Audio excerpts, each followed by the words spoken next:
Em nome do Pai, do Filho e do Espírito Santo. Amém. Ave Maria, cheia de graça, o Senhor é convosco. Bendita sois vós entre as mulheres, e bendito é o fruto do vosso ventre, Jesus.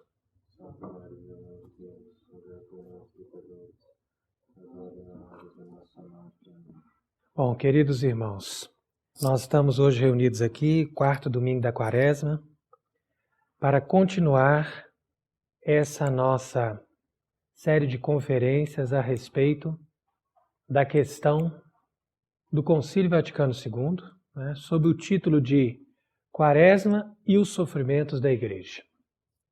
Hoje é a quarta conferência, terminando essa série de explicações com o tema da destruição da liturgia. Então, antes de nós entrarmos propriamente nesse tema, nós vamos fazendo aqui uma recapitulação de todas as passagens da Escritura e de todas as citações do concílio que nos fazem chegar à conclusão de que o concílio tem necessariamente uma índole revolucionária e que deu origem a um movimento, podemos dizer assim, que tende a transformar a Igreja Católica numa igreja nos moldes da Revolução. Por que eu digo que tende a transformar? Porque é um movimento, é algo que acontece no decorrer de um período. Então nós estamos há 50 anos já de toda essa transformação, mas nós não podemos dizer que a igreja foi totalmente destruída ou foi totalmente contaminada por essa revolução. Senão nós vamos admitir que a palavra de Nosso Senhor, do Evangelho, que diz que as portas do inferno não prevaleceriam sobre ela, ou seja, que esta promessa de Nosso Senhor não estaria sendo cumprida. É claro que muitas pessoas podem nos criticar e dizer o seguinte: olha, vocês são rebeldes ao Papa, vocês são pessoas que não entendem ou pessoas que não compreendem o concílio, porque o concílio ele pode ter uma interpretação errada, mas ele é bom em si mesmo, ou então vocês são cismáticos, querem simplesmente conservar certos valores ou certas tradições humanas, se esquecendo de que a igreja é sempre viva, que a igreja sempre evolui, que a igreja tem toda a sua capacidade de autorregeneração. Então existem muitos argumentos como esse. E é por isso que nós estamos fazendo essas conferências, porque o objetivo é esclarecer o tema de uma forma simples e direta. De tal forma que as pessoas cheguem a conclusões, mesmo que elas não sejam grandes entendidos no assunto. Então eu não preciso aqui expor todos os documentos do Concílio Vaticano II, 1000 e tantas páginas. E se alguém me dissesse, olha, você já leu todos os documentos do Vaticano II para você poder falar alguma coisa, para você falar mal dos papas ou dos bispos que o aprovaram, ou daqueles bispos que hoje em dia defendem essa renovação da igreja, eu diria o seguinte: eu tive a oportunidade de ler todos esses documentos, até porque eu, durante o período da minha formação, então eles me fizeram engolir cada página, cada letra, cada frase do Concílio Vaticano II sob as suas várias interpretações. E me fizeram também engolir a reforma litúrgica sob todos os aspectos possíveis e imaginários, lendo todos os autores que vocês podem imaginar que sustentaram essa reforma e sustentaram a ruptura, podemos dizer mesmo, da liturgia da Igreja Latina para fixar uma outra liturgia que nós não podemos nem sequer chamar de uma liturgia porque não tem fundamento na tradição. Então, como eu passei por tudo isso, como eu celebrei durante 10 anos a Missa Nova, e celebrei com convicção, acreditando que ali estava fazendo uma coisa muito certa, acreditando que os papas estavam certos e que o concílio estava ótimo e que a igreja tinha que se modernizar, tinha que evoluir. Então eu conheço os argumentos de todos os dois lados. Apesar de não ser um erudito, alguém que pode dizer que é especialista nos assuntos, ou alguém que pode dizer que escreveu livros, ou que deu palestras, ou que fez grandes trabalhos de doutorado, etc. Nada disso. A minha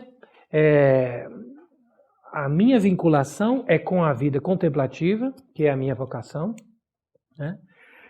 Porém, dentro da própria estrutura da vida contemplativa, nós temos uma maneira de rezar e nessa oração a gente também entende os acontecimentos de um foco, né, que Deus mesmo nos revela, e isso nos faz chegar a um discernimento.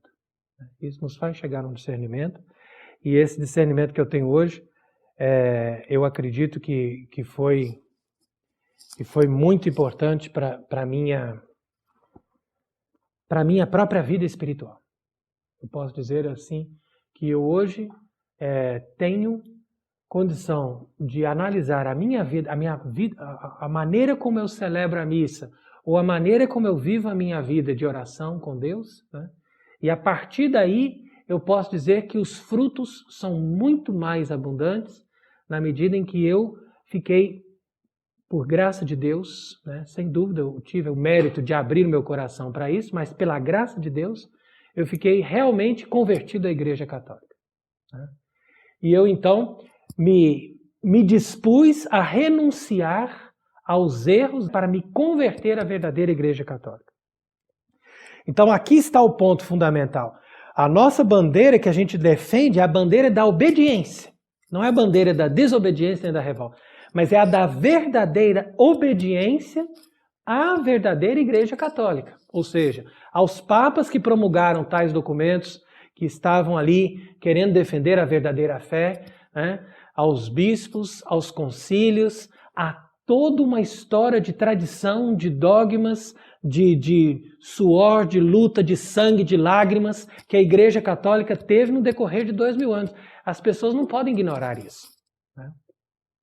Agora, hoje em dia, os teólogos, né, os especialistas, que são pessoas que falam com desenvoltura sobre esses temas e tal, eles simplesmente dizem o seguinte: não, essas pessoas estavam certas, eram boas, eles seguiam um caminho de santidade, Deus abençoou eles. Só que eles tinham a mentalidade da época, né? Então eles tinham a mentalidade deles naquela época. Então na época do Concílio de Trento, aquilo ali era certo, que era a mentalidade da época. Depois o padre Palau, no século XIX, ele era um ultramontano, porque era a mentalidade da época, né? Agora, hoje nós temos outra mentalidade, então assim a igreja vai sempre evoluindo, e não é que eles estavam errados, não, é que nós estamos sempre em uma evolução, então não há problema nenhum de nós estarmos em contradição com os antigos, que ensinaram outros dogmas ou outras coisas, porque a igreja sempre está evoluindo, né? Pois essa é a linguagem da língua dupla, né, da serpente, essa é a linguagem muito hábil dos modernistas dos nossos dias, né? Que eles são capazes de fazer essa chamada dialética, né? Para eles não é problema você colocar duas coisas contraditórias na mesma sala e dizer, olha, aqui nós estamos na mesma sala, são duas coisas contraditórias, mas não tem problema, porque isso daqui uma completa a outra. Espera aí, isso não é um pensamento lógico e racional, mas eles defendem dessa forma. Então, para ninguém dizer que nós estamos imaginando que lá no meio do texto do concílio existem coisas que na verdade não existem, ou então discutindo coisas de 50 anos atrás, sendo que hoje em dia a gente já tem uma outra realidade, ou então querendo questionar os papas sem uma prova, sem uma certeza, simplesmente pegando meias palavras e querendo fazer um espírito de divisão ou de contradição dentro da igreja. Para que esses argumentos não prevaleçam, eu vou citar um exemplo simples, né? Hoje, quarto domingo da Quaresma, a gente recebe uma notícia o seguinte: Papa Francisco está no Marrocos. Qual a mensagem que o Papa Francisco diz ali no Marrocos hoje? Francisco convida a aceitar o outro na peculiaridade da sua fé. Então, se não quiserem analisar o concílio e todas as coisas que aconteceram, todas essas discussões teológicas e mesmo todos esses aspectos, né, litúrgicos também que nós vamos comentar ainda nessa conferência, vamos partir simplesmente dessa frase. Basta essa frase. Francisco convida a aceitar o outro na peculiaridade da sua fé. Ora, prestemos bem atenção. Essa frase contém uma heresia? Não. Ela não contém uma heresia. Por quê? Porque eu posso dizer isso de uma forma católica. Eu posso dizer, olha, eu estou aceitando o outro, não estou aceitando a fé do outro. A fé do outro está errada, mas eu estou aceitando o outro, mesmo ele tendo uma fé diferente, porque eu preciso que aquela pessoa seja aceita como uma pessoa humana, na sua dignidade. Eu não posso também... Então, olha como ela é uma frase que pode ser bem trabalhada. No entanto, a gente sabe, né, que ele mesmo disse, muitas vezes, e ali existe até uma propaganda que ele faz alusão a isso de uma forma muito clara, que a intenção dessa frase é dizer o seguinte: essa frase é uma forma sutil de dizer, aceite a peculiaridade da fé do outro. Se o outro tem uma fé diferente, uma fé peculiar, que é diferente da sua, então você tem que aceitar isso. Aceitar não simplesmente no sentido da tolerância, mas no sentido do verdadeiro relativismo, né? Relativismo, que é a completa perda da noção da verdade, né? A completa perda da noção do que é a verdade e que a verdade deve prevalecer sobre o erro. Então, quando nós falamos da crise da Igreja após Vaticano II, nós temos que entender isso. Não é uma questão de heresias. Porque se fosse uma questão de heresia, era fácil. Era só você identificar, olha, você é ariano, você diz que Cristo não é Deus. Então pronto, aqui está a sua heresia, você tem que ser julgado, você tem que ser deposto, acabou. O outro diz, não, então você segue o erro dos macedônios, você não acredita que o Espírito Santo é Deus. Ou então vem um outro e diz, não, eu digo que Nossa Senhora ela não era virgem na ocasião do parto, ou mesmo depois do parto. Então você não aceita o dogma de São Martinho I. Né? Então não é uma questão de uma heresia aqui, outra heresia ali. Isso a gente pode encontrar muitas, mas se a gente for caçar heresia, a gente não consegue achar o problema. A gente acaba absolvendo todo mundo, porque no final das contas, eles dizem heresia claramente e depois dizem, não, mas eu não disse isso, onde já se viu. Né? Imagina, acabei de celebrar uma missa agora, né? Toda devota, eu falei para o povo, fiz uma homilia dizendo que Nossa Senhora é imaculada e pronto, acabou. Sendo que ele acabou de escrever um livro dizendo que não era. Então, assim ele se contradiz. Então, o problema deles não é heresia, o problema deles é apostasia. E a apostasia é algo muito pior do que a heresia. Porque a apostasia ela não nega um dogma da fé. A apostasia ela nega toda a religião. Ela nega a religião em si mesma. Ela nega que uma religião pode se impor sobre as outras e dizer que ela é verdadeira e as outras são falsas. E essa atitude da igreja moderna de negar a verdade da religião católica diante das outras religiões é em si a apostasia. Ela é pior do que qualquer heresia. Você pode juntar todas as heresias que elas não dão o peso de uma atitude de apostasia. Porque o apóstata, ele não vai lá dizer, não, temos que mudar a religião católica. Não, ele coloca a religião católica como quem coloca uma coisa num quadro, né? E deixa lá, aqui está tudo bonito, olha, os papas, os dogmas, os concílios, está tudo nesse quadro. Agora vamos deixar esse quadro para lá, aqui um pouquinho do lado, né? Porque isso aqui é para quem segue o catolicismo, né? Aí você fica com esse quadro aqui. Agora, se você quiser, tem aqui também a religião anglicana, por que não? Tem aqui do lado aqui, ó, o protestantismo de tal corrente. E agora você veja naquele outro quadro ali, eles não são cristãos, mas por que não também admirar? Aqui você tem o budismo, né? Então assim é a apostasia. A apostasia é a negação da própria religião, da verdade da religião revelada, que é o catolicismo. Ou seja, da única verdade. Porque Cristo disse, eu sou a verdade.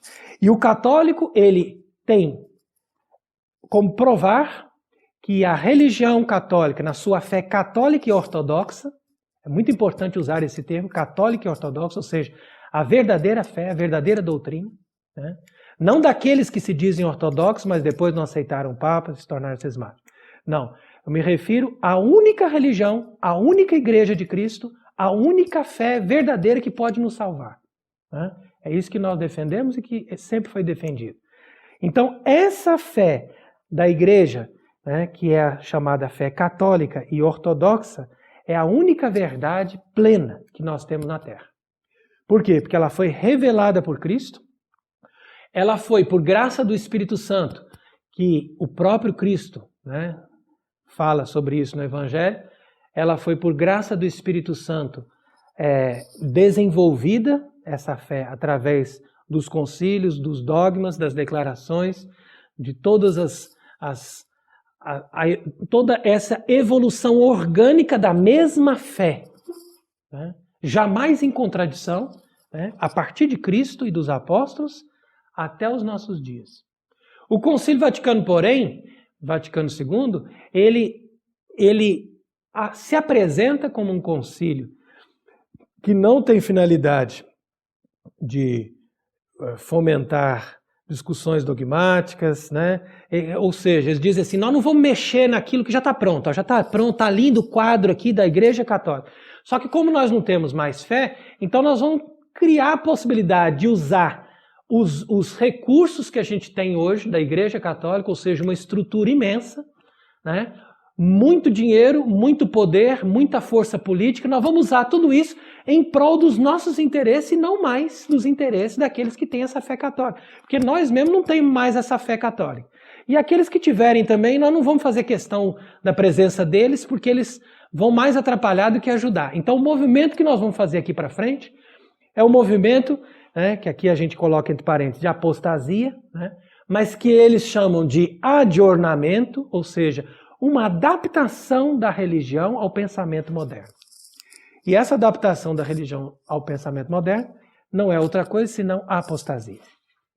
Ora, portanto, na ocasião do concílio, nós tivemos a reprodução daquilo que está no Evangelho, né? Você pode ler lá, João, capítulo 11, capítulo 12, né? Como que aconteceu que os sumos sacerdotes, os fariseus, né, os escribas, eles se reuniram e eles decidiram que Cristo tinha que morrer. Eles chegaram à conclusão, falaram assim, olha, é melhor ele morrer do que a gente perder tudo. Nós vamos perder o templo, nós vamos perder a possibilidade da gente juntar as pessoas, da gente ter o nosso dinheiro, da gente ter as nossas coisas. Quando a Igreja Católica chegou ali, na marca da década de 70, 60, né? Vamos dizer que o pós-guerra colocou a igreja num checkmate, né? Checkmate é o seguinte, olha, vocês já têm aí mais de 200 anos que estão brigando com a revolução, né? Vocês têm aí uma luta violenta contra a revolução durante 200 anos. E agora o mundo coloca essa igreja em xeque. E diz o seguinte, vocês querem continuar brigando com a revolução? Pois então nós vamos agora jogar pesado e vocês vão perder tudo. Agora, se vocês aceitarem a revolução, nós vamos dar tudo para vocês. Então aí por isso que eles fizeram esse pacto com o mundo e traíram nosso Senhor Jesus Cristo. E da mesma forma como aquele sinédrio, né, que foi um concílio também, resolveu que era melhor matar Jesus para continuar mantendo uma religião, pelo menos de fachada ali, para continuar fazendo as coisas que eles queriam, né? Isso foi grave contra Deus.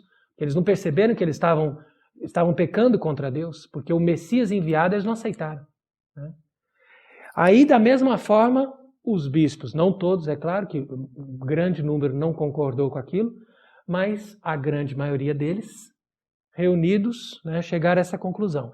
É melhor matar essa antiga igreja católica, ela está muito difícil de manter, é uma fé muito, muito pesada, né, muito difícil de exigir das pessoas tudo isso, todo esse segmento, toda essa renúncia, né, e tem que morrer, tem que aceitar, tem que renunciar ao mundo, e assim que você vai chegar no céu, não, isso está muito difícil. Vamos inventar uma outra fórmula, né? Vamos inventar um novo evangelho, um evangelho para o mundo melhor, para o mundo mais feliz, né? Um evangelho que seja de acordo com as as ambições do homem moderno, os anseios, né, da humanidade que sai das guerras, das confusões, das tribulações, e vamos formar uma outra igreja revolucionária. Né? Então esse foi o momento em que o concílio rompeu. Ali começou a apostasia. Né? Então foi um rompimento. Esse concílio não foi feito a não ser para isso, para o rompimento. Não importa o texto do concílio. O texto do concílio pode ter coisa boa, pode ter coisa ruim, não importa. O mais importante do que tudo isso é o espírito que ele produziu. E esse espírito, ele só tem cura o dia que o concílio for condenado. O dia que o concílio for radicalmente extirpado da igreja. Dizer, ó, a igreja renuncia a esse concílio, a igreja declara que esse concílio foi uma traição a Deus, e a igreja volta à sua fidelidade original a Deus e aos todos os papas que aprovaram a Igreja Católica e que fizeram a doutrina católica chegar até os nossos dias de hoje. Né? Então, dentro dessa espiritualidade da Quaresma, nós temos como dizer, sem medo de errar, que no momento do concílio, aqueles que eram a hierarquia da igreja foram submetidos a uma tríplice tentação. Da mesma forma como nosso Senhor no deserto foi tentado pelo diabo. E quais foram as tentações? Primeiro, o diabo vem e apresenta, ó, faz essa pedra ser o pão.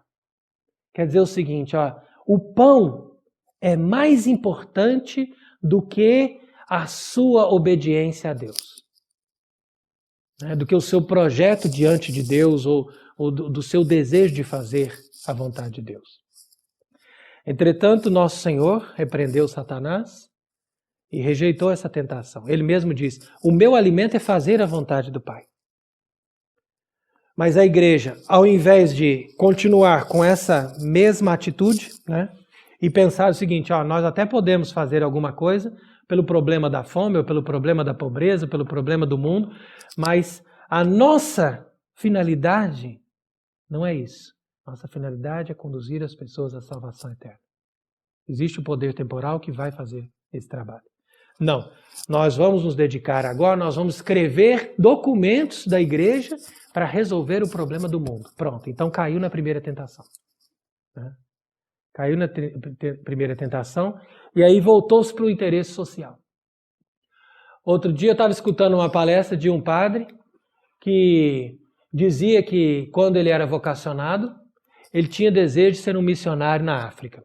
Aí ele chegou para um padre que era de uma congregação que tinha missões na África e disse, ó, quero entrar na sua congregação porque eu quero ser missionário na África para levar a palavra de Deus para aquelas pessoas. E esse outro padre disse para ele, você está errado, você não tem que pensar isso não. Lá na África, em primeiro lugar, nós temos que levar as condições materiais, porque se eles não tiverem uma casa boa, se eles não tiverem comida, se eles não tiverem uma televisão, como é que eles vão querer se interessar pelo Evangelho?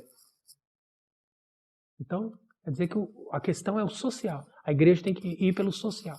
E aí diz esse padre, continuava essa palestra, dizendo, a palavra desse padre me converteu. E a partir desse dia eu passei a defender o espírito do concílio, o espírito da igreja moderna, que é justamente isso. Né? Ele deu razão àquele padre, disse, exatamente isso que eu buscava. Eu buscava esse interesse pelo social, porque é ilusão a gente querer pregar o evangelho para as pessoas enquanto a gente não resolver os problemas sociais e humanos dessas pessoas. Espera aí, mas então, o que nós estamos fazendo? Não é isso que nosso Senhor ensinou? Não é isso que os apóstolos ensinaram? Jesus disse, ide batizar, ele não disse assim, ide dar comida para todos, depois você volta. Não, quando o nosso Senhor, no evangelho de hoje, desse quarto domingo, distribuiu o pão para aquela multidão toda, o pessoal se apegou tanto naquela ideia de que ele deu pão para nós, que depois eles quiseram fazer no rei. Eles foram lá falando, não, então ele vai ser o nosso rei. Ao invés de aceitar, falar assim, não, então tá, agora eu vou resolver o problema da fome no mundo e vou começar a resolver todos os males do mundo, né? Porque eu vim para isso, eu vim para fazer um mundo melhor. Né? Não, ele não fez isso. Ele fugiu daquela multidão, né? E ele foi se retirar sozinho para a montanha de novo. Né? Então quer dizer que ele rejeitou aquele desejo, né, que a multidão teve de fazê-lo um rei que resolvesse os males de ordem material que existem no mundo. Ora, a segunda tentação que Cristo sofreu foi aquela que Satanás sugeriu para ele, ó, você pode pular daqui de cima porque os anjos vão te proteger, está escrito no Salmo 90, etc. E assim também essa tentação foi reproduzida quando Nosso Senhor estava na cruz. Quando Nosso Senhor estava na cruz, justamente os que tinham poder da hierarquia da igreja na época, né, que eram os sacerdotes, né, do Antigo Testamento, eles ficavam provocando Nosso Senhor dizendo, desce da cruz, você não é filho de Deus? Agora desce da cruz para a gente ver se você é o filho de Deus ou não. Então essa foi a tentação que essa mesma hierarquia sofreu na época que eles resolveram promulgar esse concílio, para dizer o seguinte, ó, vamos descer da cruz. Em outras palavras, vamos parar de pregar uma igreja baseada na cruz, baseada, né, nos valores da morte e apresentando somente a vida futura, e vamos passar a defender os valores da vida terrena. É simples, tão simples quanto isso que eu estou dizendo. Fizeram a opção pela vida terrena.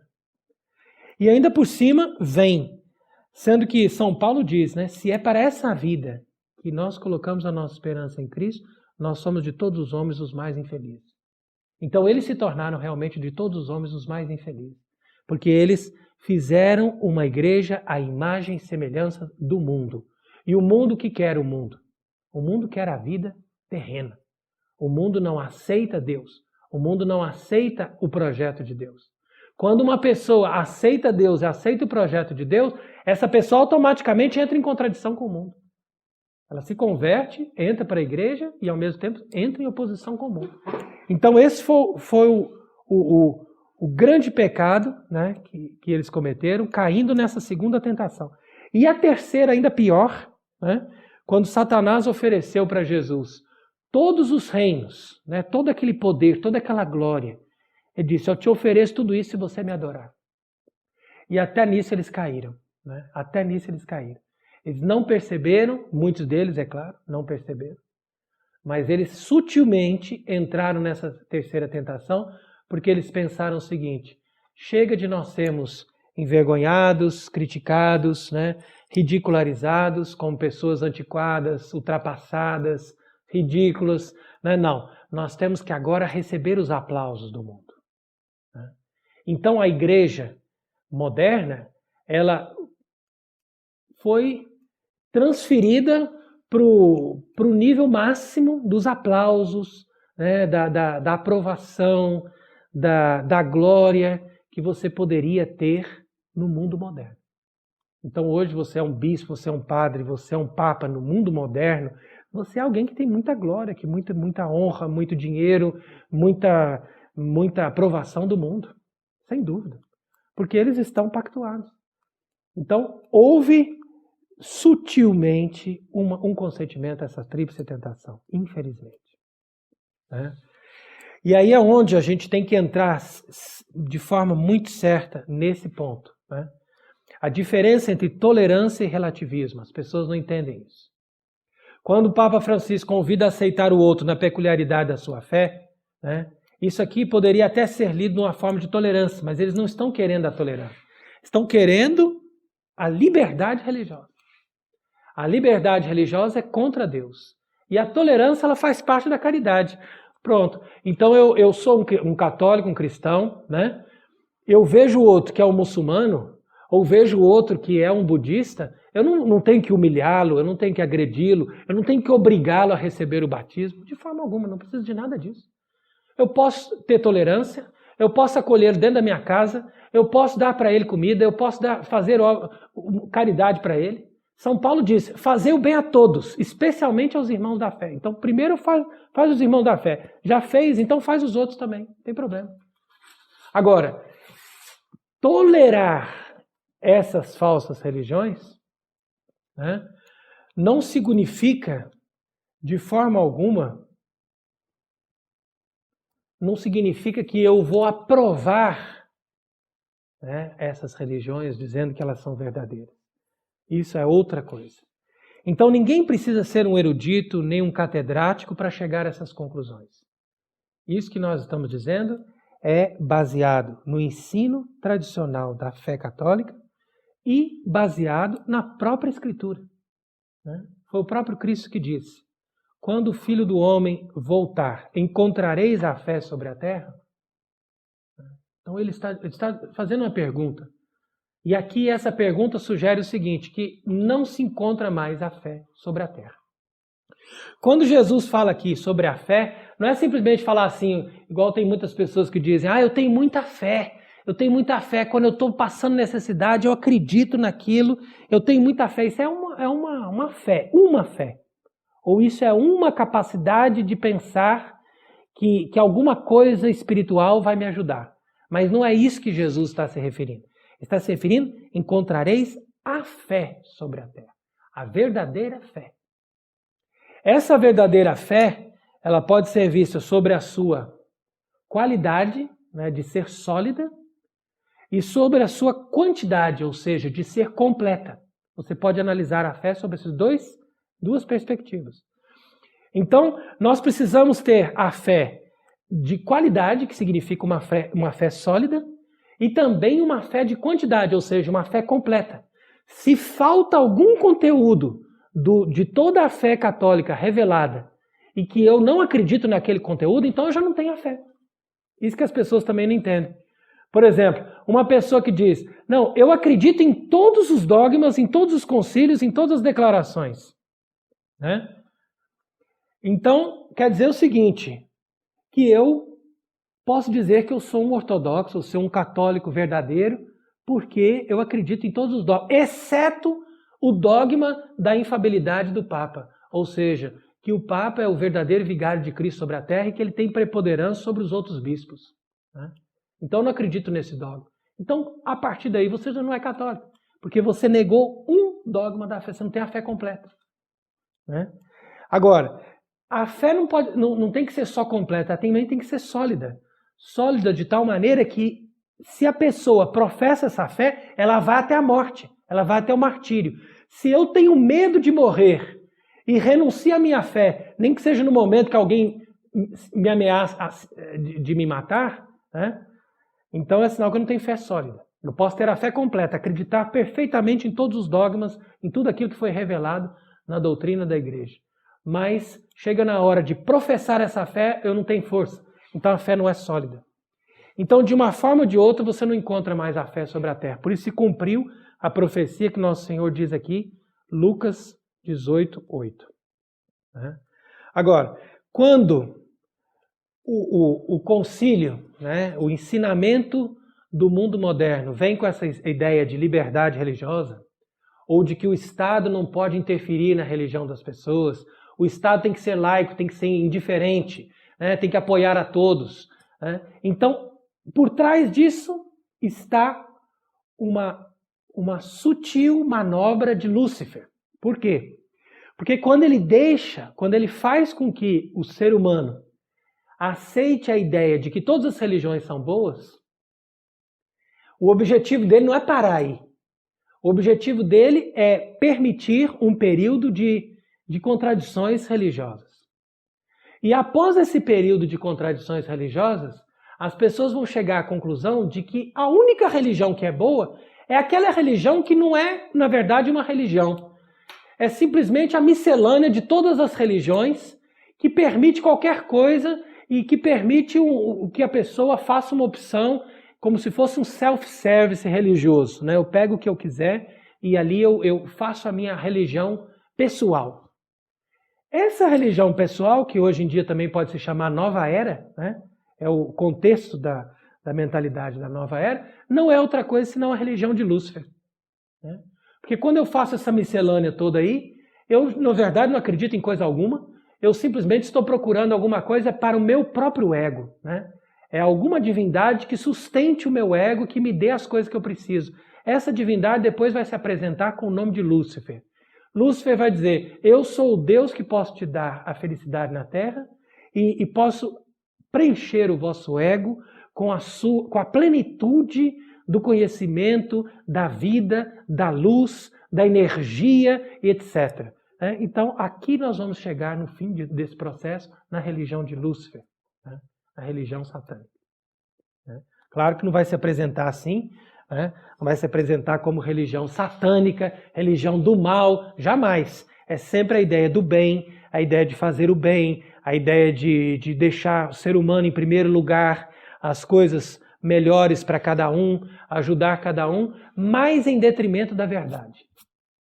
E como nós já dissemos, e isso é uma coisa que todos têm que guardar muito bem no coração, que isso aí, podem ter certeza, é o que há de mais importante em tudo aquilo que nós estamos ensinando.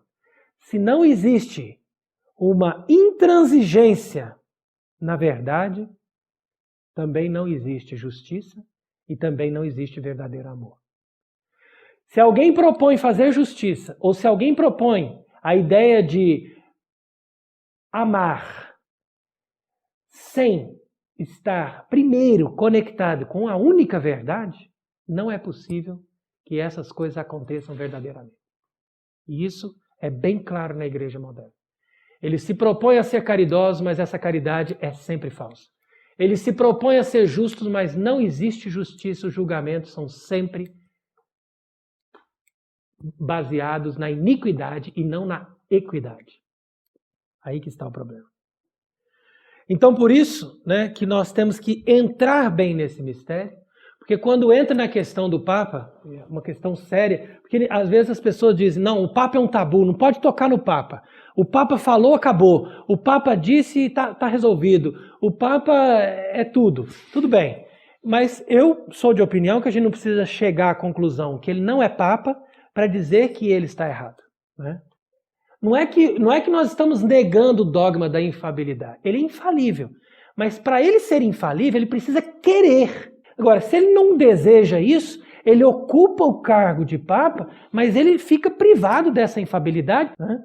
E nisso, ele está a serviço da opção que ele fez. Que os papas modernos serão uma figura de Pedro no contexto da paixão que nega Cristo 3 vezes. Pedro negou Cristo 3 vezes. Aí tem uns que vão dizer assim, não, mas Pedro, quando negou Cristo, ele ainda não era Papa. Isso não existe. Isso é completamente absurdo. Cristo confirmou Pedro como Papa verdadeiramente depois da sua ressurreição, mas Pedro já representa o Papa desde o primeiro instante em que Cristo o escolheu e disse, de agora em diante você é Pedro. Acabou. Ali ele já representa o Papa. Ele já é a figura de todos os Papas. Os Papas não somente são sucessores de Pedro, por isso que nenhum Papa recebeu o nome de Pedro. Não pode. É uma coisa sem lógica um Papa se chamar Pedro I, Pedro II. Não pode. Não pode. É só o primeiro que é Pedro. Por quê? Porque ele, como Pedro, ele não tem um nome de Pedro. Pedro significa um cargo. Tu és pedra. Tu és pedra. Então cada Papa recebe essa palavra de Cristo. Agora você é uma pedra. E é nessa pedra que eu vou construir na minha igreja. A pedra significa a solidez de uma doutrina que não pode mudar. Você constrói em cima disso. Agora, quando o outro vem, como se ele estivesse abandonando a construção e dizendo, agora a minha pedra vai ficar de fora da construção. Então pronto, então está resolvido. Você fez opção. Então quando diz que Pedro negou Cristo 3 vezes, nós podemos dizer que da mesma forma aconteceu a negação, primeiro, da doutrina, a doutrina dogmática, quando o Vaticano II proclamou a liberdade religiosa, principalmente isso, que é mais do que uma heresia, é uma apostasia do termo mais grave e mais completo do termo. Depois, no segundo passo, Pedro negou a Cristo quando negou a missa, que era aprovada e era imutável, não podia deixar de celebrar aquela missa. E quando negou a celebração dessa missa, então negou também a Cristo, pela segunda vez. E agora, num terceiro momento, com esse documento aí, Amoris Laetitia, é quando nega a Cristo na moral.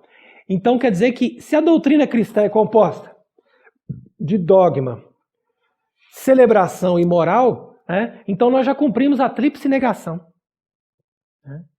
E essa mulherzinha que veio falar com Pedro e dizer, olha, mas você é seguidor dele, não é não? Eu te vi lá. E Pedro dizia, não conheço esse homem. Pois essa mulherzinha representa exatamente, né? É a escrava do sumo sacerdote. Quem é esse sumo sacerdote? A representação da sinagoga. Quem é essa escrava da sinagoga? É a maçonaria. Então a maçonaria que colocou Pedro na parede e disse, ó, você vai me dizer agora, você é dele ou não é? Você conhece ele ou não conhece? E Pedro negou, falou, não conheço ele. Não conheço ele, nós conhecemos você, você é maravilhosa, você é minha amiga, a sinagoga está aqui, temos que respeitar a sinagoga, e todos temos que ser amigos, todos que temos que ser irmãos, e ele que fique para trás como um profeta que tentou fazer alguma coisa e tentou recuperar as pessoas, mas infelizmente passou e morreu na cruz, e agora nós estamos em outro tempo. É isso que eles dizem em resumo. Se Cristo fosse o verdadeiro Deus na cabeça deles, se eles confessassem Cristo como verdadeiro Deus, jamais eles fariam todas essas coisas sem nenhum temor, sem nenhuma mesmo mínimo, né, de arrependimento, de peso de consciência, de estarem tocando nos cânones sagrados da religião que Cristo, verdadeiro Deus, feito homem, fundou na terra. Aí que está o problema. E aí as pessoas têm dificuldade de entender essas coisas porque normalmente as pessoas, como são muito ignorantes, e a ignorância, como diz São Pio X, é um grave problema que leva as pessoas ao erro, né? Então eles têm dificuldade de diferenciar a estrutura da doutrina. Porque, claro, normalmente a igreja sempre teve a estrutura com a doutrina, nunca foi desconectada uma coisa com a outra, né? Mas depois dessa época de apostasia, nós temos a estrutura rompida com a doutrina. Aí que está o problema. Então eu tenho lá uma catedral maravilhosa e um bispo muito bem trajado de bispo, com mitra e tudo. A pessoa que vê isso, ela diz assim, não gente, aqui eu estou vendo, aqui é a igreja católica, a estrutura está ali, né? Mas se essa pessoa não tem a fé, ele não pode se representar, né, dizer um representante da igreja católica. Ele tem a estrutura, mas ele não tem a fé, né? E a fé precede a estrutura. Para eu ser católico, eu tenho que ter a fé e o batismo. A estrutura vem depois. A estrutura é um fator material que pode ou não existir, mas sem a fé e sem o batismo você não é católico. E não existe a igreja católica, né? Então, a fé, quando eu falo da fé, sempre eu me refiro não a uma fé determinada ou a alguns dogmas da fé, mas aqui eu estou explicando bem claramente. A fé completa, total, sem tirar um i, uma vírgula, um ponto. Aqui é a fé católica, né?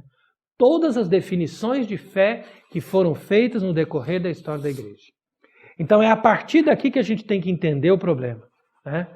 Então veja como é interessante, né, que por causa infelizmente, por causa de muitos que estão ali dentro da estrutura e estão comprometidos com o poder, estão comprometidos, não querem perder, né? Fala assim, não quero perder o meu cargo, não quero perder o dinheiro, não quero perder a minha estabilidade financeira, então eu não vou bater de frente, né?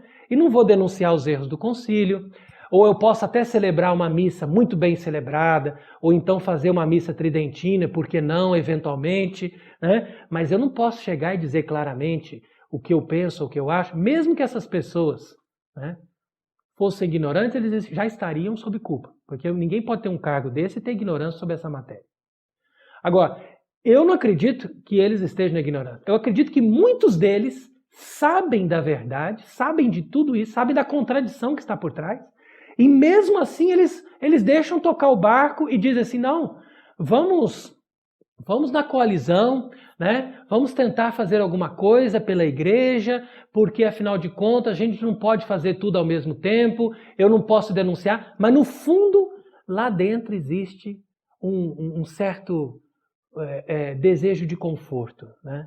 E aquele medo de perder as coisas, de perder um cargo, de perder aquilo. Então aquilo ali faz a pessoa recuar, né? Principalmente passar vergonha, né? Ser considerado um excomungado, um excluído, alguém que está indo contra o Papa, né? Isso é muito doloroso. Então a gente acaba achando melhor, né? Deus vai me entender, né? A pessoa fala assim, Deus vai me entender, então vamos indo pelo caminho bom, né? Aí acabam fazendo um raciocínio que é mais ou menos assim. Não, eu faço um mal menor, né, de continuar ali trabalhando nessa estrutura toda, né, mesmo sabendo que está errado, né, e eu não denuncio, não falo nada, porque eu acho que eu vou converter muita gente enquanto eu faço isso. Então o que importa é que eu estou convertendo muita gente, estou celebrando missas, estou atendendo confissões, perdoando os pecados, e isso vai dar muito fruto. E Deus não vai me cobrar de eu ter silenciado a verdade, né? Então aqui as pessoas partem de um princípio muito maligno, que vem com certeza do demônio. Por quê? Porque para os antigos, a verdade é intransigível. Quer dizer, eu tenho que partir da verdade, senão não tem fruto. É como Jesus falou, sem mim nada podeis fazer. Então se a pessoa não parte da verdade, todos os frutos dela são comprometidos. Eu trabalhei 10 anos celebrando a missa nova. Eu não vi fruto nenhum. E eu pensei que eu estava sendo um ótimo sacerdote, mas no fim das contas eu percebi que eu não tive fruto nenhum. Por quê? Porque eu não estava verdadeiramente vinculado com aquela raiz da verdade que é o que dá fundamento para todas as outras coisas. Né? Então isso é muito importante. Senão nós vamos cair nesse raciocínio como se fosse assim. A gente sabe que é imoral você ter um filho, né, fruto de uma concepção in vitro, né? Vamos dizer assim, a pessoa um bebê de proveta. Isso é imoral. Mas aí a gente parte do seguinte raciocínio. Eu conheço uma moça que ela é uma moça muito maravilhosa. É uma pessoa muito educada, muito boa. E essa moça nasceu numa fecundação in vitro. Né? Então logo eu chego à conclusão que é boa a fecundação in vitro, porque senão essa moça não teria nascido. Olha, é uma moça maravilhosa. Entendeu? Esse raciocínio é falso. Entendeu? Quer dizer, a moça pode ser maravilhosa do jeito que for, mas a fecundação in vitro vai continuar sendo imoral, porque ela é um princípio imoral. Então, mesmo que alguma coisa de boa tenha saído daquilo que é mal, né, a gente não vai conseguir julgar tudo que é bom, tudo que é mal, só Deus é que vai julgar. Né? Mas a gente não pode perder a noção de que é o princípio que tem que ser analisado. Se o princípio é mau, eu não posso aprovar. Agora, se já foi, a moça está lá, viva, e está boa, é claro que eu não vou dizer, não, a sua vida não presta para nada, porque você nasceu em vitro. Não, isso não tem nada a ver. Mas eu tenho que dizer, tenho que ir contra as coisas que têm um princípio ruim, né? E que têm um princípio falso. Porque independente de ter dado um resultado, às vezes, que pode ser considerado bom, se o princípio é falso, sempre a coisa vai por um caminho que não é a vontade de Deus e que não vai ter um fruto melhor. Né? Então veja o que acontece. Nós estamos aí nessa última fase da revolução, portanto, né? E como igreja militante nós temos que combater. Né? Não importa que você é contemplativo, você está lá na cela, não. Nem que seja na sua oração, você tem o seu combate. E o combate faz parte da igreja enquanto nós estamos na terra. Santo Agostinho explica. A quaresma representa o tempo que nós estamos aqui na terra. Né? E é um tempo de combate. Portanto, é totalmente de acordo com o tempo da quaresma falar desse grande combate da fé que nós estamos vivendo, diante da desobediência ao magistério da igreja, né? Sendo que São Paulo fala na segunda carta aos Coríntios que se ele não está baseado na verdade, ele não tem autoridade nenhuma sobre os fiéis. Né? E assim também em outras passagens das suas cartas. Quer dizer que a autoridade ela tem que partir da verdade para ela ter uma substância. Né?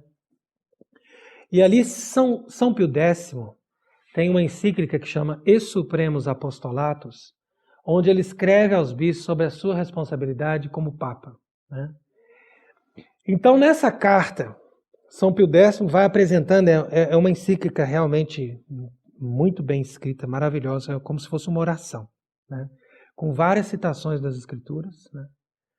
E ele inclusive cita uma carta de São Paulo aos Romanos, capítulo 9, e diz assim, ó, Tristitia nobis mania est et continuus dolor corde nostro. Então São Pio X dizendo que, citando São Paulo, que a nossa tristeza é grande e é uma contínua dor no nosso coração. Por quê? Por causa da revolta contra Deus. Por causa dessa guerra contra Deus que está implantada no mundo. Ora, se São Pio X estava dizendo nesses termos no começo do século XX, como que nós podemos chegar no começo do século XXI e dizer que não existe mais nenhuma guerra, que nós estamos agora todos em paz, que o mundo está maravilhoso? Gente, é um absurdo, né? Aqui muito claro, ele cita também o Salmo 2, né? Quando fala assim, quare fremuerum gentes et populi meditate sunt inania, adversus domino et adversus Christo meis. Né? Então quer dizer que os povos se agitam e se revoltam contra o Senhor e contra o seu Cristo. É o Salmo 2. Então essa revolta, esse movimento de revolução, não foi agora de 100 anos para cá. Isso é desde o começo do mundo. Só que isso tem as suas fases, né? De mais intensidade ou menos intensidade. Mas por causa do pecado original, a revolta está implantada dentro de nós, desde o começo. E ali vai haver uma dicotomia, né, uma constante contradição entre aqueles que querem obedecer a Deus e aqueles que não querem. E esses vão se levantar pela revolta. Né? Agora, essa revolução tomou uma forma muito mais organizada, principalmente a partir do começo do século XVIII. Né? Isso aí veio da Idade Média, produziu depois os erros que chegaram à revolta do protestantismo, e depois, no século XVIII, aquilo se consolidou, né, até produzir a Revolução Francesa. A Revolução Francesa, de forma alguma, foi um levante do povo contra a opressão dos reis e dos nobres. Isso aí é a falsidade histórica. Mas a Revolução Francesa foi uma coisa muito bem planejada e que não tinha nada a ver com o povo. Isso aí tem muitos historiadores muito bons que mostram que o povo na época, fim do século XVIII, era aquele povo piedoso. Passava um sacerdote na rua com o Santíssimo Sacramento, as pessoas iam ajoelhando assim, as multidões. Os homens tirando o chapéu e as pessoas ajoelhando. Bastava um sacerdote levar um viático. Quando que essas pessoas iam se levantar para fazer revolução contra Deus e contra o rei? Isso aí jamais. Mas tudo é na base da enganação e da mentira. Então, por isso que a gente tem que dar essas formações para as pessoas entenderem. Agora, Lutero, ele entrou ali no contexto desse borbulhar de revolução, para abolir a missa. E isso aqui é o ponto fundamental quando a gente chega no tema da palestra de hoje, é essa questão aí. A revolução, segundo os que odeiam a Deus e odeiam a igreja, ela tinha que chegar a destruir o próprio mistério central da fé católica, que é a Santa Missa.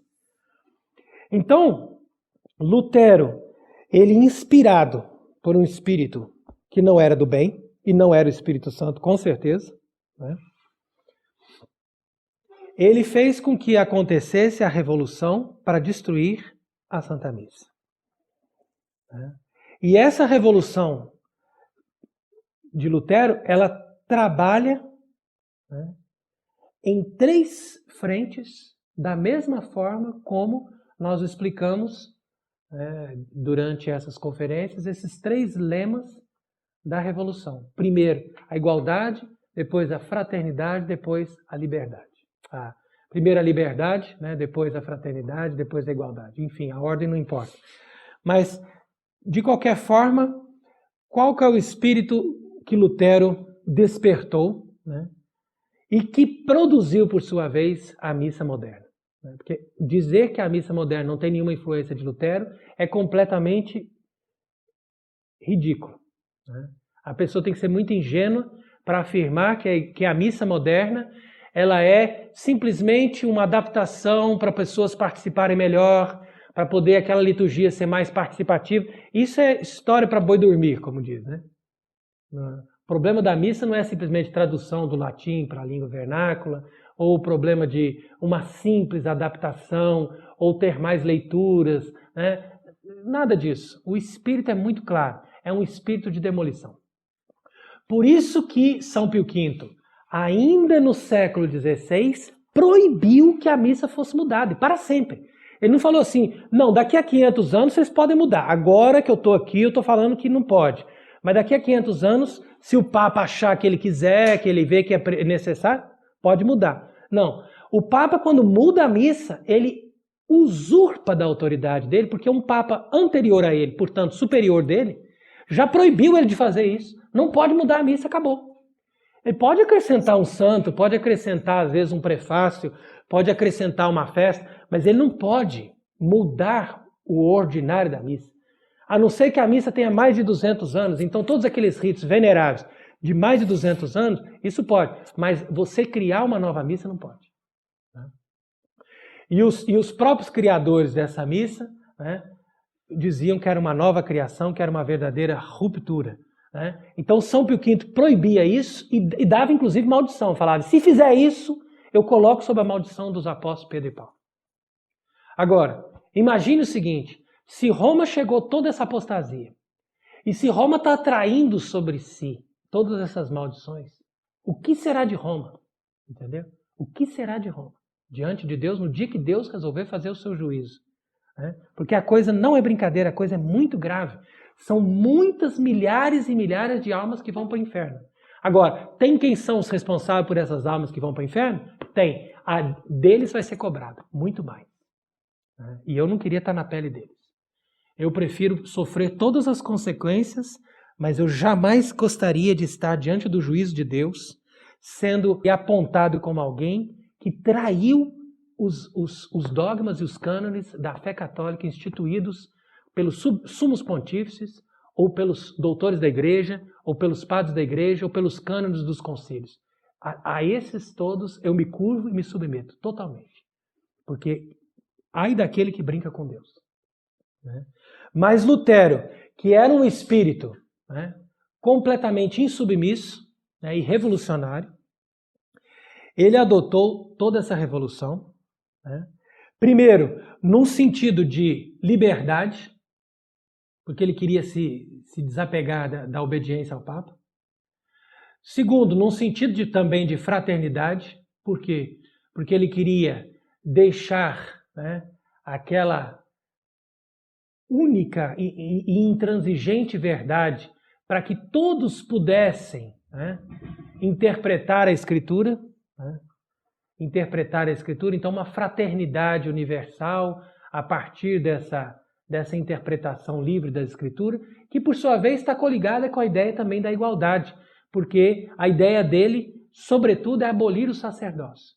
Para ele, né, tem o livro, pode-se dizer que a doutrina dele está condensada nesse livro por excelência, Ab Roganda Missa Privata, onde ele diz ali que o sacerdócio é uma criação do anticristo e que ele precisa ser abolido, porque nada disso é válido. Então, é a partir desse momento que Lutero se revolta contra a própria estrutura estabelecida por Cristo. Cristo ele não vem na Terra para brincar. Ele vem na Terra para instituir uma igreja. E ele assiste essa igreja do céu. Isso a gente tem que acreditar.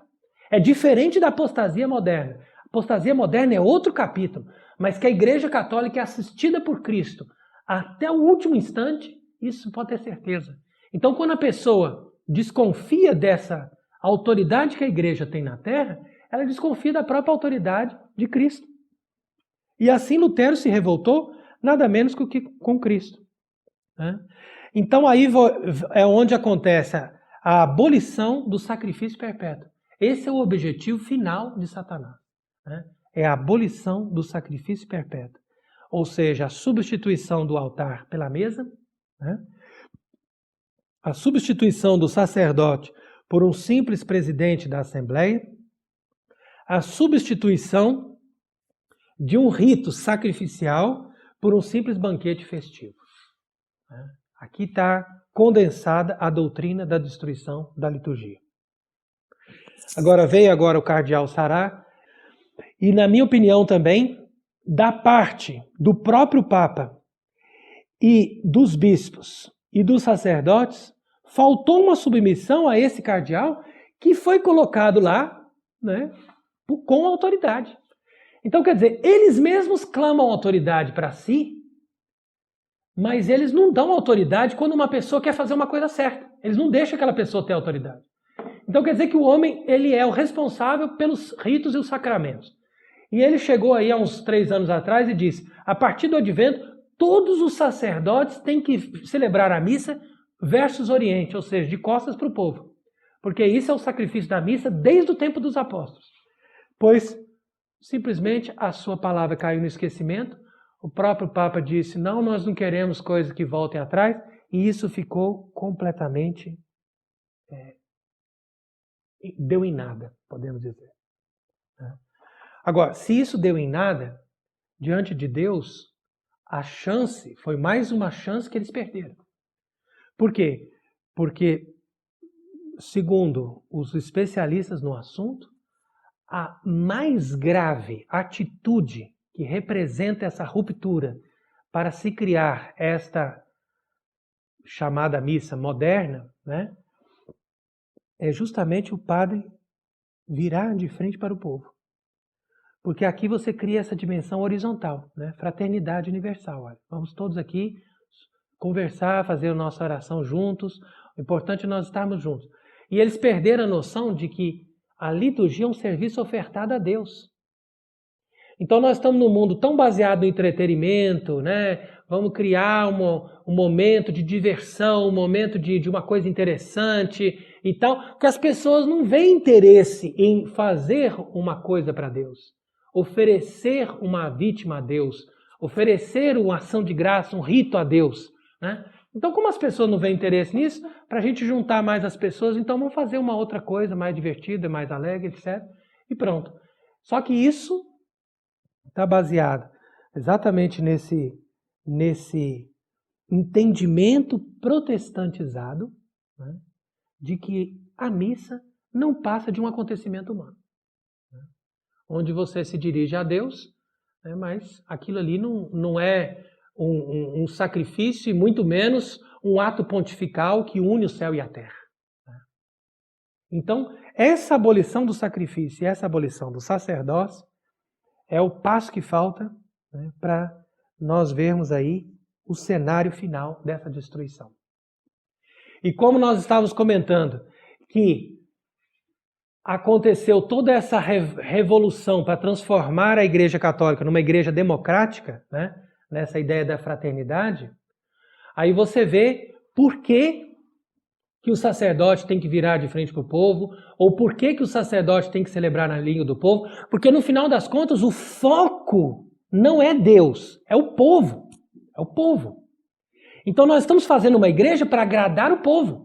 Agora, me diga, o que aconteceu lá no livro do Êxodo? Quando Aarão, que era o sacerdote, quis agradar o povo, o que ele fez? Ele fez um bezerro de ouro e o pessoal comeu e bebeu e se divertiu. Né? E eles falaram, esse é o Deus que a gente queria. Né? E ali foi aonde Moisés desceu da montanha cheio de ira e viu a apostasia deles, né? E disse, olha, esse povo não é capaz de entrar em comunhão com Deus. Né? Então quer dizer que mesmo a missa bem celebrada, entre aspas, como é dita por aí, no rito novo, ela não pode se dizer uma missa católica. Por quê? Porque ela não está em sintonia nem com essa obediência aos papas e nem com essa intenção clara da missa de oferecer um sacrifício a Deus. Ora, mas aí eu vejo claramente por que foi a estratégia da Revolução de tomar as propriedades dos mosteiros. Por quê? Porque é fácil você convencer um padre diocesano de agradar o povo. Por quê? Porque ele depende do povo, ele precisa do povo para comer. Ele tem que ter o povo. Ele fala assim, não, se eu não tiver fiéis, eu não vou ter como comer. Agora, se você tem os mosteiros, mas mosteiros com propriedade. Os mosteiros com propriedade não precisam do povo. E se eles não precisam do povo, eles não vão ter outro interesse senão manter a fé e defender o Papa. Então é nessa hora que foi muito bem pensada a estratégia da Revolução, antes de fazer qualquer coisa. Vamos tomar as propriedades dos mosteiros. Começou Henrique VIII na Inglaterra, depois foi na França e depois por todo o mundo. Né? E hoje nós que somos monges, nós sabemos exatamente o que significa isso. Quando você toma a propriedade dos mosteiros, você acaba com o mosteiro, acaba com os monges. E a partir do momento em que você não tem os monges, você não consegue ter a Igreja Católica novamente. Porque a Igreja Católica, ela se forma pelos monges. São os monges que são escolhidos para bispos, né? Você veja lá na Antiguidade. Sempre são os monges que vão se tornar os grandes bispos. São os monges que vão conduzir a igreja aos grandes concílios. São os monges que vão decidir a história da igreja nos momentos das grandes crises. Agora, deixa na mão do povo, deixa na mão dos reis, deixa na mão das autoridades. Você vai ver o caos. Né? Então, quer dizer que a história já mostrou quais são os caminhos.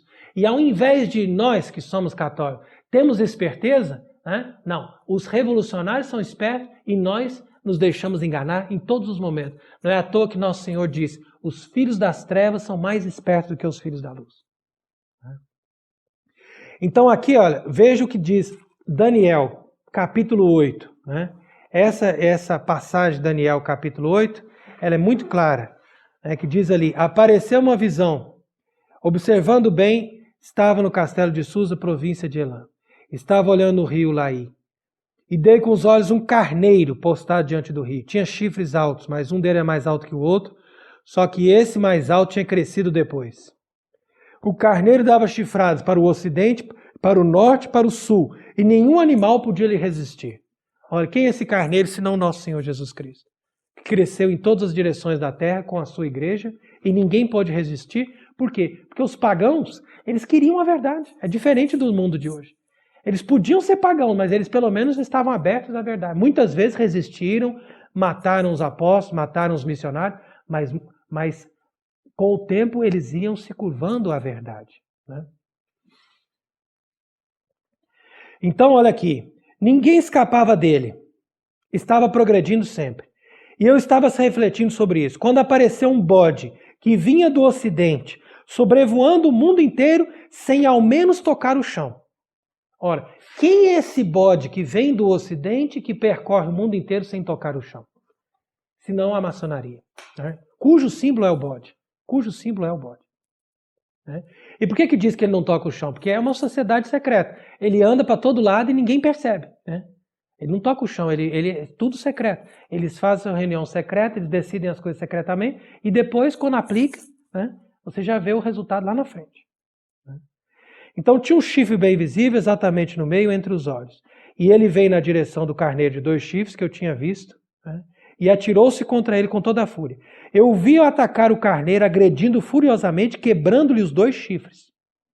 E o carneiro não teve forças para resistir. E o bode derrubou o carneiro pelo chão, pisou-lhe em cima e não houve quem dele livrasse o carneiro.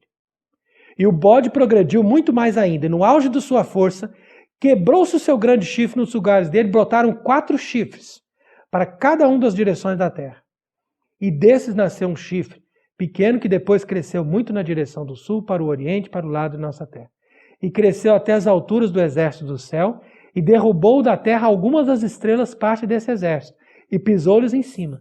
Tá vendo? Então sempre essa figura também das estrelas, como os bispos, né, que brilham no firmamento da igreja, e que são caídas, né, que são derrubadas pela força desse bode, a sutileza, né, como ele ataca. Então aqui a gente poderia desenvolver mais esse texto de Daniel 8, depois você pode continuar também a leitura para ver aqui o que continua dizendo em Daniel capítulo 9, né, a respeito da abominação da desolação e da abolição do sacrifício perpétuo. Então, tudo isso aqui você vai vendo, né, a partir do capítulo 9 até dizer, né, enquanto de um lado do tempo estará a abominação da desolação. A abominação da desolação não é outra coisa senão a apostasia que vai dar origem a essa religião universal. E nós estamos prestes a chegar nisso. Né? Falta um ato solene para dar início a essa instituição. Ora, se nós analisamos também o Apocalipse, capítulo 13, versículo 11, né, diz ali, ó, eu vi ainda uma outra besta sair da terra. Tinha 2 chifres como um cordeiro, mas falava como um dragão. Então isso aqui, muitos doutores da igreja interpretaram esses 2 chifres do cordeiro como a mitra dos bispos, né, e fala como um dragão porque profere as mesmas blasfêmias e as mesmas palavras vãs dos inimigos da igreja. Então, quer dizer, que são pessoas revestidas da autoridade religiosa, verdadeira, né? E por outro lado, que falam as coisas como os inimigos da igreja pregam. Da mesma forma, se você escutar um discurso de um maçom, de um inimigo da igreja, você escutar um discurso de um bispo hoje em dia, você não vê diferença nenhuma. Então aqui é o que nós podemos entender do Apocalipse 13, né, que exerce todo o poder da primeira besta a serviço desta, e faz com que a terra e os seus habitantes adorem a primeira besta, cuja ferida mortal tinha sido curada. Né? Então essa ferida mortal da primeira besta agora foi curada, porque o paganismo foi restaurado, e a Europa, que é o Império Romano pagão, né, ela está sendo restaurada. Então agora eles estão dando poder para essa primeira besta, que é o Império Romano pagão sendo restaurado, para, a partir daí, entronizar o anticristo como rei desse império e como líder desse governo mundial. Né? Então, de fato, nesse cenário da paixão da igreja, né, nós, nem eu, nem você, nem ninguém, podemos julgar as pessoas. Não posso chegar aqui e julgar o Papa, julgar o Bispo, julgar o Padre, não. Julgar pessoalmente nós não podemos. Mas analisar situações, palavras, atitudes nós podemos. Porque isso Deus nos concedeu através do nosso próprio discernimento. E ele diz também, pelos frutos conhecereis a árvore, pelas suas obras sabereis. Né? Agora, chegar à conclusão que são guias, né, são cegos guiando outros cegos, isso é muito óbvio. Né? São cegos porque renunciaram à luz da verdade, que poderia ter salvado. Estão guiando outros cegos porque essa gente que, no espírito da ignorância, do erro e do orgulho, né, ainda mais revestido dessa loucura do mundo moderno, pela diversão, pelo prazer da vida, né, vamos gozar a vida, vamos aproveitar, vamos passear, vamos brincar, vamos fazer qualquer coisa. Então, os que estão interessados em destruir, né, a nossa salvação, podem trabalhar tranquilamente, porque as pessoas não estão preocupadas, elas estão achando que o mundo está ótimo, que o mundo pós-moderno e pós-revolucionário é a melhor coisa que podia acontecer, porque agora eles podem ter paz e segurança, né? Agora eles podem ter todas as diversões, todo o conforto, todos os recursos da tecnologia, o que mais nos falta, né? Nós temos o paraíso na Terra. Então essa loucura da revolução levou as pessoas a se afastar de Deus. Né? E nós estamos dentro desse contexto, nós não podemos duvidar de que poucos anos nos separam de toda essa confusão que vai ser seguida, com certeza, de um castigo. Né? E a nossa atitude, agora eu vou concluir, né, falando como deve ser a nossa atitude diante de Deus nesse momento. Em primeiro lugar, nos comportarmos como verdadeiros católicos. Né? Em primeiro lugar, nos comportarmos como verdadeiros católicos. Amigos de nosso Senhor Jesus Cristo. Não daqueles que, dentro do povo, que não diferenciava entre Cristo e Barrabás e que gritavam, o Barrabás é mais simpático, o Barrabás é mais alegre, o Barrabás está mais do nosso lado, então solta Barrabás para nós. Né? Isso não é ser amigo de Jesus Cristo, isso não é ser católico. Né? Primeiro você tem que conhecer, pela doutrina da Igreja Católica, né, de todos os séculos, quem é Jesus Cristo e quem é a Igreja Católica. Senão você vai gritar, viva Barrabás, solta Barrabás. E crucifica esse outro. Isso é o primeiro passo. Então, primeiro, é importante a nossa orientação, a nossa formação. Segundo passo, é importante renunciar ao nosso desejo de orgulho e de sensualidade, porque através do orgulho e da sensualidade, o demônio vai levar as vossas almas. Isso é muito claro. Terceiro, é preciso renunciar a toda fachada, né, de ser bem visto pela sociedade. Né? Porque se você quiser ser bem visto pela sociedade, não perder os seus amigos, não ficar com uma má fama, você vai acabar traindo Jesus Cristo ou o negando. Isso é certeza. Né? Como aconteceu no momento da paixão. Agora, se o Papa se comporta como Pedro, né? Lá no momento em que negou Jesus Cristo. Se os bispos se comportam como Judas, que lhe dão o beijo da traição, que comungam o seu corpo e saem dali para falar mal dele ou para benzer uma loja maçônica, então não somos nós que vamos ali mudar o Papa ou mudar o bispo. Mas nós temos que saber que eles estão na apostasia. Não adianta também ser ingênuo. Não adianta também dizer, não, mas ele é Papa, ele é bispo, ele sabe o que ele faz. Não, não é assim também. Aí já é ingenuidade. Né? Tem que ter noção, tem que ter critério. Né? Por quê? Porque nós estamos num tempo que foi predito pelas Escrituras e predito por várias profecias. Se não tivesse predito, aí isso é ilusão, é uma coisa que foi criada, esses padres meio radicais, meio loucos que ficam aí vendo coisas do Apocalipse onde não tem. Né? Não, isso é tudo muito bem fundamentado. Né? Então preste atenção nisso. Né? Eu não aconselho uma pessoa jamais participar de uma missa nova, de uma missa moderna. Essa missa moderna não aprovada por Deus, mesmo que ela tenha bons frutos. É isso que eu expliquei lá daquele episódio da pessoa ter nascido in vitro, mas depois ela ter sido uma pessoa muito boa. Mas não importa. Né? Não é, vamos pelo princípio. Pelo princípio não é bom, então não vai. Entendeu? Não vai se dizer que não, mas Deus aceita, Deus entende. Essas coisas não fazem parte do pensamento reto e católico. Né? O que nós temos que fazer é obedecer, mais nada. Obedecer à igreja, obedecer os seus cânones, obedecer a sua doutrina, obedecer todos os papas que declararam muito claramente o que é seguir Jesus Cristo. Se você obedece isso, você com certeza vai se salvar. Né? E não tenha medo de sofrer, de ser humilhado ou mesmo da morte. Se todas essas coisas te causarem medo, reze, porque Deus vai te confortar e te fortalecer. E eu então completo essa apresentação rezando aqui o Salmo 101, que eu considero um salmo muito bonito para ser rezado pela igreja. Né? Eu rezo esse salmo em união com os sofrimentos da igreja, né? Nessa quaresma. E peço que você tenha essa união, essa mística, né? De ver na igreja o corpo místico de Cristo que sofre, que sangra. Por que a igreja sangra? Por que ela está sangrando como aquela mulher que sofria de hemorragia?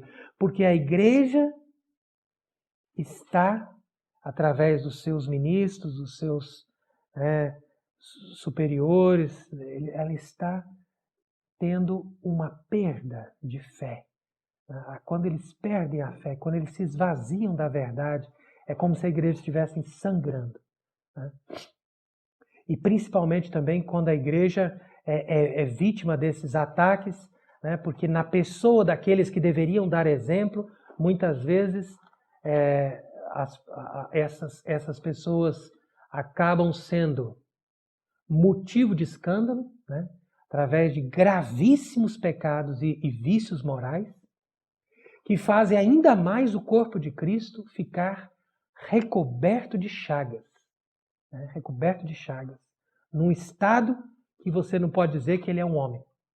Como diz o Salmo, eu sou um verme, não um homem. Né? Ou como diz Isaías 53, ele já não tinha aparência humana, de tão destruído que estava. Assim como Cristo ficou na sua paixão, assim está a igreja agora destruída, né? No seu corpo místico. Né? E aqui nós então vamos rezar o Salmo 101. Senhor, escuta a minha oração, chegue a ti o meu clamor. Não me ocultes o teu rosto no dia da minha angústia, inclina para mim o teu ouvido. Quando te invoco, atende-me depressa, pois meus dias se disparam como a fumaça, meus ossos ardem como a brasa. Pisado como a erva, meu coração está secando, pois até me esqueço de comer o meu pão, de tanto gritar e gemer, os meus ossos estão colados à minha pele. Eu pareço um pelicano no deserto, sou como uma coruja entre as ruínas. Essa é a Igreja Católica. Não tenho sono e solto gritos, qual a ave solitária no telhado. Todo dia meus inimigos me insultam, eles se enfurecem e fazem imprecações contra mim. Em vez de pão estou comendo cinza, misturo minhas lágrimas à minha bebida. Por causa da tua indignação e da tua ira, pois me ergueste e me lançaste longe. Quer dizer, primeiro a igreja subiu e agora ela foi rejeitada. Né? Meus dias são como a sombra que se alonga e vou secando como a erva. Mas tu, Senhor, estás sentado num trono eterno, e tua lembrança permanece de geração em geração. Tu te erguerás e terás piedade de Sião, pois chegou a hora de perdoar-lhe. Esta é a hora. De fato, teus servos têm amor pelas suas pedras e têm compaixão de suas ruínas. As nações temerão teu nome, Senhor, e os reis da tua terra, tua glória. Quando o Senhor reconstruir Sião, Sião é a igreja, e aparecer na sua glória, ele ouvirá a prece do desamparado e não rejeitará a sua súplica. Que isso seja escrito para a geração futura e um povo regenerado celebra o Senhor, pois o Senhor se inclinou do seu alto santuário e dos altos céus olhou para a terra, para ouvir os gemidos dos cativos e libertar os condenados a morrer. Para que o nome do Senhor seja celebrado e seu louvor em Jerusalém, quando se reunirem todos os povos e reinos para servirem ao Senhor. Pois ele quebrantou a minha força no caminho e os meus dias se encurtaram. E eu digo, meu Deus, não me retires no meio do meu dias, e nos meus anos durem de idade em idade. Outrora fundaste as terras, e os céus são a obra de tuas mãos. Eles perecerão, mas tu permaneces. E todos ficarão gastos como um vestido e como a roupa que mudas serão mudados. Mas tu és o mesmo, e os teus anos não têm fim. E os filhos dos teus servos terão uma morada segura, e a sua descendência se perpetuará diante de ti. Amém.